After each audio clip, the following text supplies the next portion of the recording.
Hello बच्चों, कैसे हैं आप लोग। आज आप लोगों के लिए लेके आए हम क्लास 8 का दूसरा चैप्टर क्या आपका एक चर वाले रैखिक समीकरण। इस चैप्टर का सबसे पहले हम लोग इंट्रोडक्शन क्लास देखेंगे। ठीक है, इंट्रोडक्शन कंप्लीट करने के बाद फिर हम लोग इनका प्रश्नावली देखेंगे। तो इंट्रोडक्शन में क्या है नहीं है, बहुत जरूरी होता है इंट्रोडक्शन किसी भी चैप्टर का। तो शुरू करते हैं हम लोग। चैप्टर का नाम है एक चर वाले रैखिक समीकरण। अब ये पहली बात तो आपको यहाँ समीकरण दिया हुआ है, रैखिक शब्द दिया हुआ है और एक चर भी दिया हुआ है। तो सारा चीज हम लोग बारी बारी से देखने वाले हैं। तो इनको देखने से पहले हम लोग देखेंगे क्या व्यंजक के बारे में जानेंगे कि व्यंजक क्या होता है। सबसे पहला चीज है व्यंजक। व्यंजक क्या होता है उसको देखना है। हम यहाँ लिखते हैं आपका व्यंजक।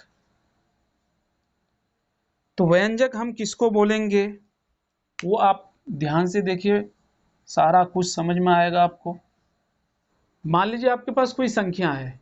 संख्या क्या है, मान लो x + 5 है कोई संख्या। हम व्यंजक जो बोलेंगे तो इसी को बोलेंगे, ये x + 5 ये क्या है आपका व्यंजक है। पद बोल लो आप, इसको तो व्यंजक बोलोगे आप। x + 5 ये व्यंजक है। अब इसी को हम आगे लिखते हैं, देखो इसी x + 5 बराबर में कुछ और दे देते हैं। मान लो हम बराबर में हम कुछ भी दे दिए, 4 दे दिए फिलहाल। तो बराबर में जब 4 दिए तो ये बराबर का चिन्ह लग गया। अब ये हो गया क्या समीकरण, इसी को हम समीकरण बोलेंगे।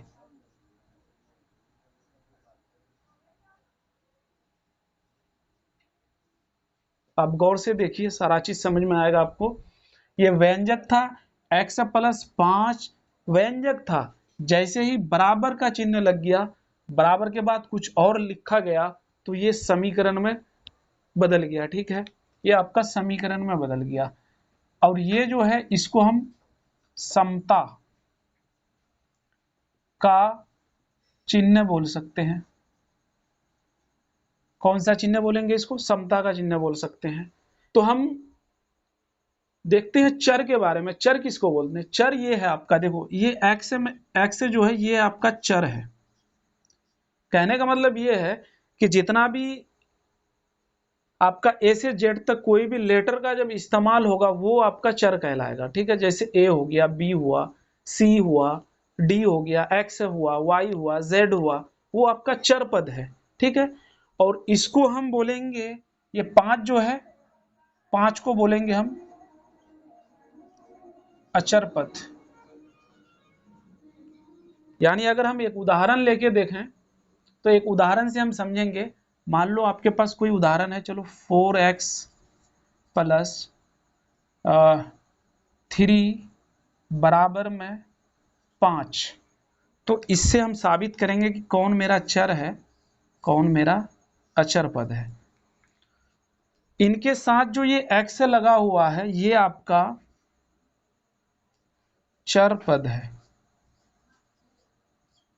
और इनके गुना में जो है, जैसे यहाँ गुना में ही है ना, 4x का मतलब 4 गुना x है। तो ये सब अचर है। यहाँ आपका चर हो गया, चर पद हो गया x है, और अचर जो हुआ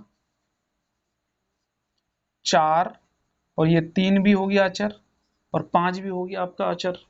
ठीक है, अब यहां से आप समीकरण भी समझ गए, चर भी समझ गए, और एक चीज है यहाँ कि एक चर वाले रैखिक समीकरण। एक चर का मतलब ये हुआ कि इस चैप्टर में जो आपका जो प्रयोग होने वाला है सिर्फ एक चर का ही प्रयोग होगा। जैसे कहने का मतलब ये जो है आपका, यहाँ आप देखिए x + 2y बराबर में अगर 5 लिए, एक समीकरण है। तो यहाँ पे जो ये 2y का जो y का जो इस्तेमाल हुआ ना, ये y का इस्तेमाल, यानी यहाँ x का भी हो गया इस्तेमाल, y का भी इस्तेमाल हो गया, यानी दो दो चर का इस्तेमाल हुआ।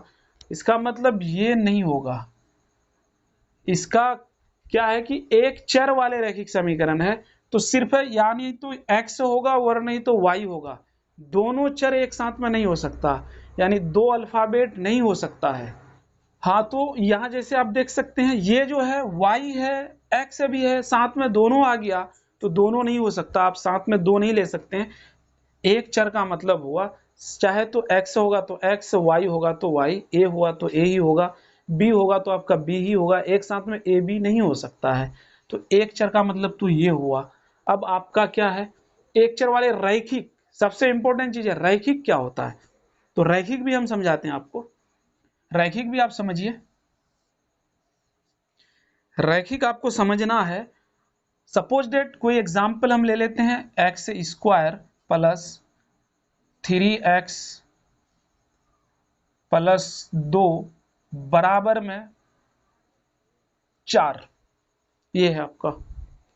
तो x square plus 3x plus 2 बराबर में 4, क्या समझ में आ रहा है आपको, जब किसी भी चर का घात जो है एक से अधिक हो जाए, मतलब यहां तो 2 है, 2 के अलावा 3 भी हो जाए, 4 हो जाए या फिर उससे ज्यादा भी हो जाए, किसी भी चर का घात एक से अधिक हो जाता है तो आपका वो रैखिक समीकरण नहीं कहलाता है। रैखिक समीकरण का मतलब हुआ चर का जो घात होगा वो सिर्फ एक होगा। तो आप चर का घात एक कहां देख रहे हैं, चर का घात आपका यहां देखो, यहां से अगर इधर आप देख रहे हो इस समीकरण को, तो यहां तो आपका स्क्वायर है, स्क्वायर है, इसका मतलब ये एक चर वाले रैखिक समीकरण नहीं हुआ। अब यहां से इधर देखिए 3x प्लस 2 बराबर में 4 है, हम इसको हटा लिए यहाँ, तो 3x प्लस 2 बराबर में 4, ये आपका हुआ एक चर वाले रैखिक समीकरण। बात समझ में आ रहा है कि नहीं, हमको ये समझना है ना कि चर का घात जो है वो एक होना चाहिए, अगर एक से अधिक हो रहा है तो वो आपका क्या होगा, एक चर वाले रैखिक समीकरण नहीं होगा। चर का घात अगर एक है तो वो एक चर वाले रैखिक समीकरण। आप समझ पाए होंगे कि समीकरण भी आपको हम समझा दिए यहाँ, ठीक है। उसके बाद चर पद भी समझा दिए आपको, अचर पद यहाँ अलग से भी हम समझाए हुए हैं, चर और अचर क्या है। उनके बाद एक चर वाले रैखिक भी, वो भी हम समझा दिए हैं, सारा कुछ समझा दिए। अब हम लोग देखते हैं इसका नेक्स्ट रूल क्या है, वो देखते हैं हम लोग। अब हम लोग देखेंगे इसका नेक्स्ट रूल क्या है आपका, तो वो है आपका समीकरण का हल जब चर एक तरफ हो। यानी समीकरण का हल हम देखेंगे जब चर आपका क्या हो, एक तरफ हो। क्या है, हम एग्जाम्पल लेते हैं, जैसे x प्लस 5 बराबर में 10, ठीक है, एग्जाम्पल लिए हम। तो यहां आप देख सकते हैं चर क्या है आपका, सिर्फ एक तरफ है, ये बराबर का चिन्ह है और यहाँ एक चर है आपका, देख रहे हो। तो जब चर एक तरफ होता तो हम कैसे हल करते हैं, तो आप देखो इसको गौर से, x प्लस 5 बराबर में 10, इसका मतलब x बराबर 10, और ये जब इधर जाएगा तो क्या बनाता भाई, तो प्लस में है तो जब बराबर से उधर जाएगा, पक्षांतरण जब होगा तो माइनस बनाएगा। तो x इक्वल टू 10 में से 5 गया, कितना हुआ 5, तो यहां से आपका x का जो वैल्यू आया वो आया कितना, 5 आया। तो जब चर एक तरफ होगा तो हम इस तरह से हल करेंगे। आपको एक चीज और समझा रहे हैं, आप समझिए अच्छा से, क्या होता है कि हम पक्षांतरण कैसे करते हैं।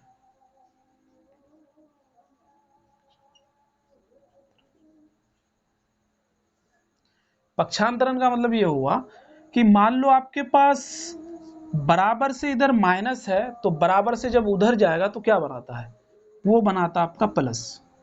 अगर इधर है आपका प्लस, तो बराबर से जब इधर आएगा तो वो क्या बनाता है, तो माइनस बनाता है। ठीक इसी प्रकार जब बराबर से इधर आपका गुना है तो इधर आकर के क्या बनाता आपका, भाग।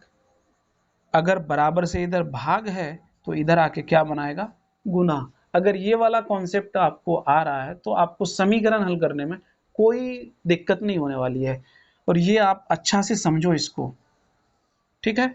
माइनस उधर जाके प्लस, या फिर प्लस इधर आके माइनस, प्लस इधर जाके माइनस, या माइनस इधर आके प्लस।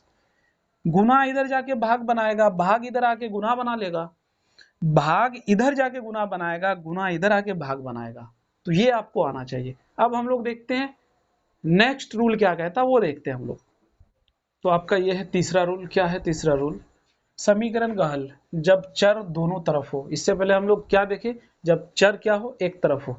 तो चर जो दोनों तरफ कैसे होगा? तो मान लो आपके पास यहाँ पे है x प्लस 5 बराबर, यहाँ आप क्या कर सकते हैं?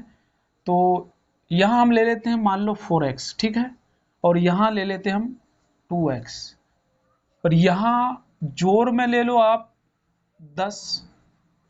अब इसको आप जब देखोगे तो इसका चर जो है ना दोनों तरफ है, यहाँ भी चर है, यहाँ भी चर है। ये कैसे सॉल्व होगा? तो आप ध्यान से देखिए इसको। हम लोग क्या करते हैं कि ये जो 4x है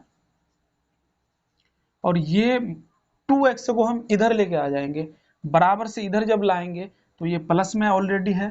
कोई भी संख्या जो होता है उनके लेफ्ट साइड में उसका चिन्ह रहता है, तो यहाँ प्लस छिपा हुआ है, तो जब इधर आएगा तो ये बनाएगा -2x।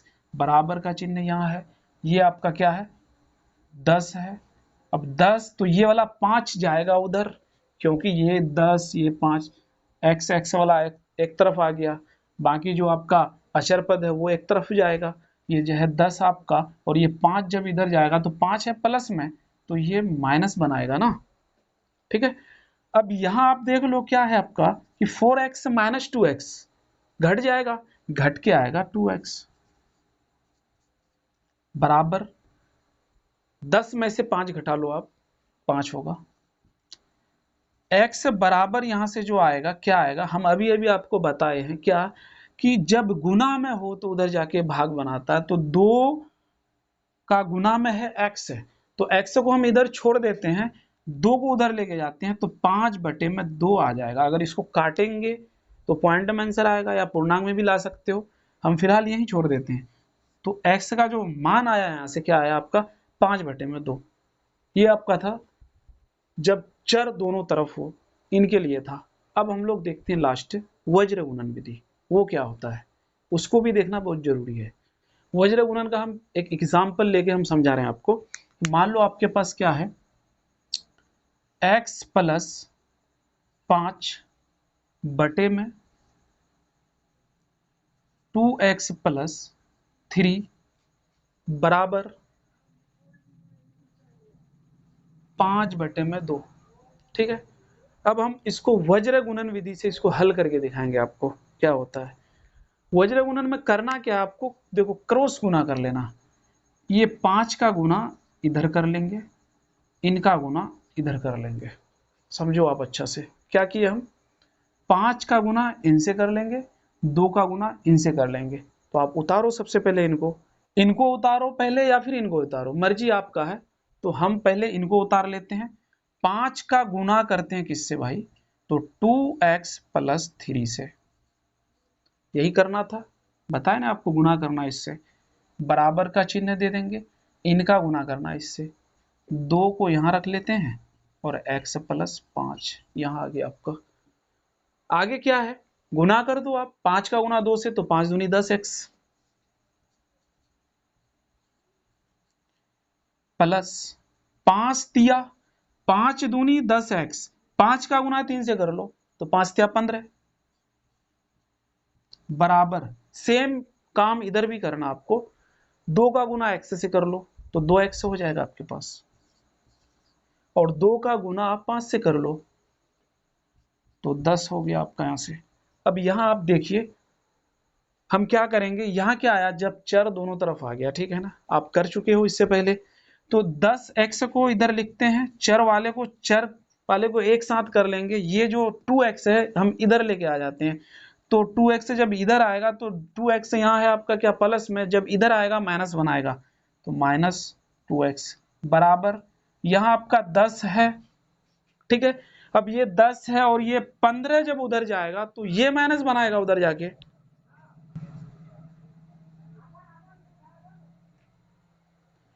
-10x माइनस 2x बराबर 10 माइनस 15। यहाँ घट के आपका कितना आ जाएगा, तो यहाँ घट के आएगा 8x बराबर में यहाँ कितना आ जाएगा आपका, 10 में से 15 घट जाएगा, यानी 15 में से 10 घटा लो आप, 5 तो आएगा, लेकिन 5 किसका, माइनस का, क्योंकि ये मेरा 15 बरी है और जो बड़ी संख्या होती है उनका चिन्ह हमेशा लगा हुआ रहता है। तो 15 क्या है, बड़ी है, तो 15 में 10 घट गया, 5 बचा, तो -5। तो यहाँ से x इक्वल टू -5/8, ये आपका आया आंसर। क्यों कि यहाँ गुना में उधर जाके भाग बनाया। तो ये था आपका एक चर वाले रैखिक समीकरण का इंट्रोडक्शन क्लास। ये होता है समाप्त। हम लोग जो नेक्स्ट वीडियो लेके आएंगे वो लेके आएंगे इसका उदाहरण। ठीक है, उदाहरण बनाएंगे हम लोग सबसे पहले, फिर इनका चैप्टर देखने वाले हैं। अगर आपको वीडियो अच्छा लगा है ना, वीडियो को लाइक कर दीजिए, और चैनल पर अगर पहली बार आए हो ना, चैनल को सब्सक्राइब कर लीजिए, ताकि आपको इसी तरह का वीडियो मिलते रहे। ठीक है, मिलते हैं हम लोग नेक्स्ट वीडियो में।